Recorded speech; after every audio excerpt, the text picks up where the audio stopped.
안녕하십니까. 책에 없는 지혜를 나누겠습니다. 전상욱 소믈리에입니다. 소믈리에는 어떻게 와인을 즐길까요?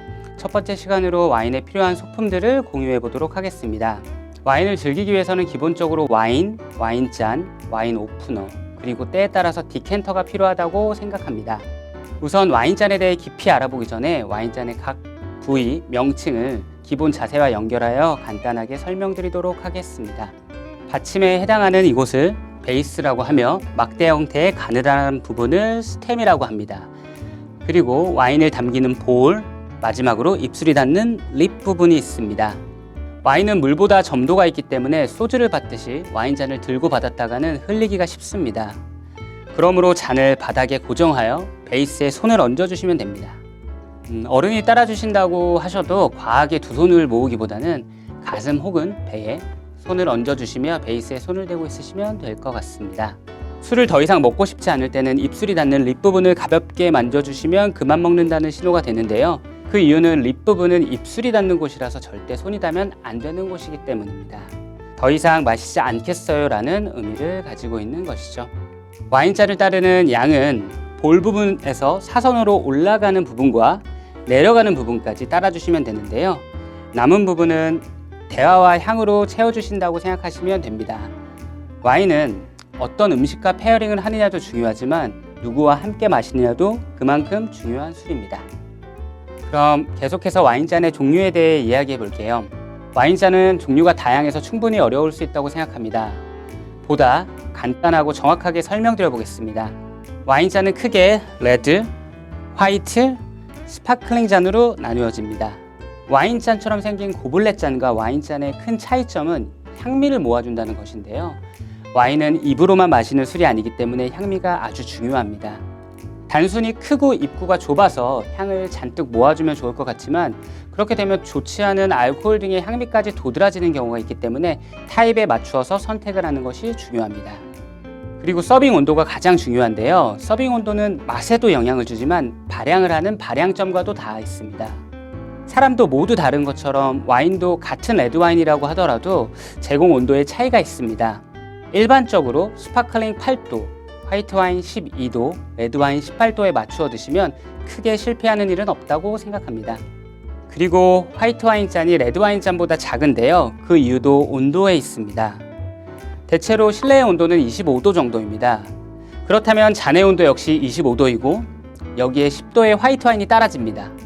화이트와인은 잔과 만나면서 자연스럽게 온도가 올라갑니다.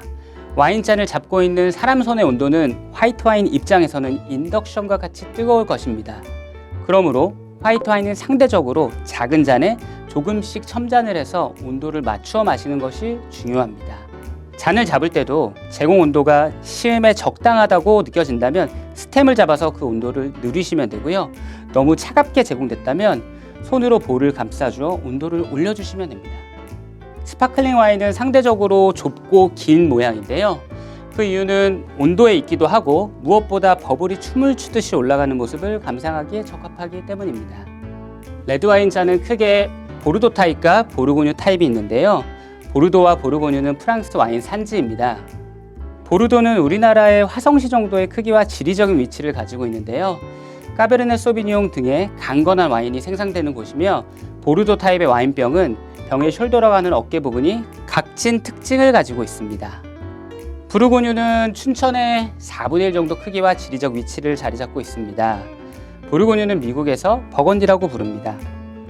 버건디 컬러라는 색상이 만들 정도로 하나의 브랜드이자 대명사가 되었습니다. 부르고뉴 와인은 보르도 와인보다 상대적으로 부드럽고 진한 향미를 가지고 있는 피노누아를 생산합니다. 와인병도 부드러운 곡선의 숄더를 가지고 있습니다. 바디감 있고 강건한 레드와인은 보르도 와인잔에, 라이트 바디의 섬세한 레드와인은 부르고뉴 와인잔에 드시면 좋을 것 같습니다. 이번에는 와인 오픈 방법에 대해 이야기해 보겠습니다. 우선 와인 마개를 열어야 하는데요. 크게 스크류캡과 코르크 마개로 나누어집니다. 스크류캡은 돌려서 딸 수 있는 금속성 마개입니다. 코르크보다 더 소량의 공기가 들어가고 장기 숙성보다는 바로 소비되는 와인이 대부분입니다. 그렇기 때문에 에어링 없이 바로 드셔야 하는 경우라면 스크류캡을 추천드립니다. 코르크 마개는 꼭 눕혀서 보관을 해야 하는데요. 그 이유는 참나무로 만들어진 코르크가 액체인 와인과 만나서 팽창하고 병 입구를 막는 형태이기 때문입니다. 나무가 팽창을 해도 입구를 진공 상태로 막을 수는 없겠죠. 그러므로 소량의 마이크로 입자의 공기가 코르크를 통해 들어갑니다. 그렇게 하루 1년 숙성되는 겁니다. 마이크로의 입자의 공기로 하루 1년 숙성되던 와인은 오픈과 동시에 어마어마한 양의 공기로 인해 산화되어집니다.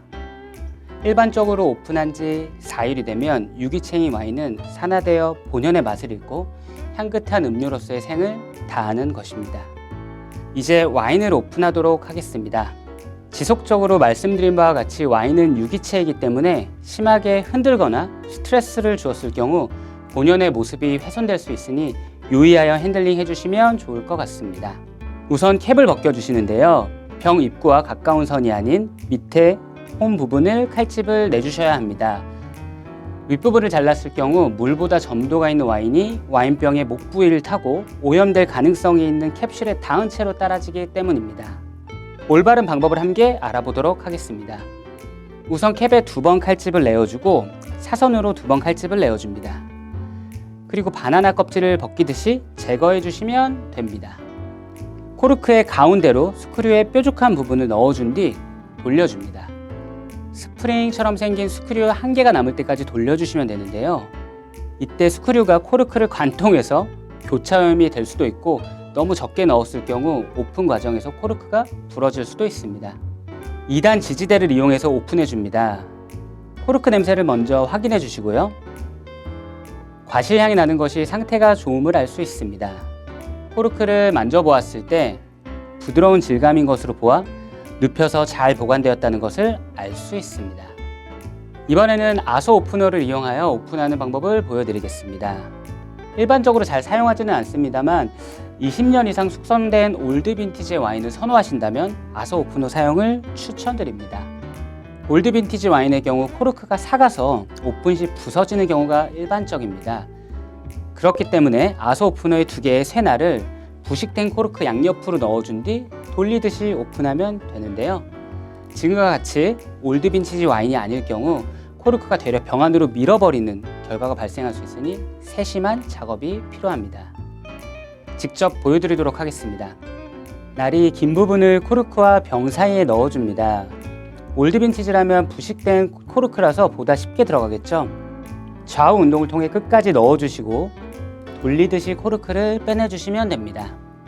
마지막으로 디켄터에 대해서 설명드리도록 하겠습니다.